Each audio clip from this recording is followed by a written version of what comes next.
Hello વિદ્યાર્થી મિત્રો, આજે આપણે ડેલ્ટા ઈ હબ ચેનલ પર સ્વાધ્યાય 3.1 3.2 એમ ચેપ્ટર 3ના એમસી દાખલાઓ જોઈશું. સ્વાધ્યાય 3.1 ફર્સ્ટ ક્વેશ્ચન છે, શ્રેણિક માટે શ્રેણિકની કક્ષા લખવાની છે. તો આપણે થિયરીમાં ચલાવી દઉં કે કક્ષા એટલે હારની સંખ્યા બાય સ્તંભની સંખ્યા. હાર ક્રોસ સ્તંભ એટલે જ શ્રેણીની કક્ષા. તો અહીં હાર 1, 2 અને 3 એમ 3 હાર છે, માટે તેની કક્ષામાં 3 હાર બાય 4 સ્તંભ રહેશે. 1, 2, 3 અને 4. તો આમ 3/4 કક્ષાનો આ શ્રેણિક છે. સાથે સાથે બીજો પ્રશ્ન છે કે શ્રેણિકના ઘટકોની સંખ્યા કેટલી? તો યાદ રાખી લેવાની કે હાર ગુણ્યા સ્તંભ એમાં ગુણાકાર કરી દેવાનો એટલી એની સંખ્યા હોય.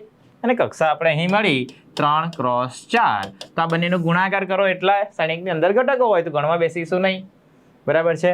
ત્યાર પછી નેક્સ્ટ ત્રીજો પ્રશ્ન છે કે ઘટકો A13 શું હોય?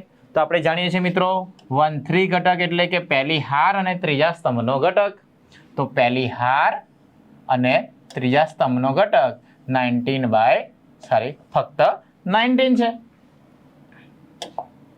અહીં પહેલી હાર અને ત્રીજા સ્તંભનો ઘટક 19 મળે. બરાબર, તો આના માટે આવશે આન્સર 19. ત્યાર પછી નેક્સ્ટ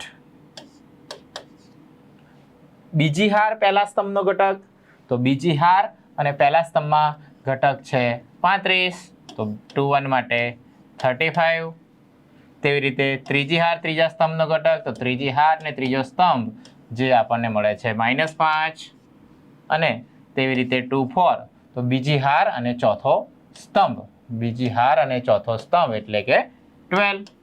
તો વિદ્યાર્થી મિત્રો A23 થશે બીજી હાર ત્રીજો સ્તંભ એટલે કે 5/2. બરાબર છે. તો આ રીતે આપણે શ્રેણિકના ઘટકો શોધી શકીએ છીએ.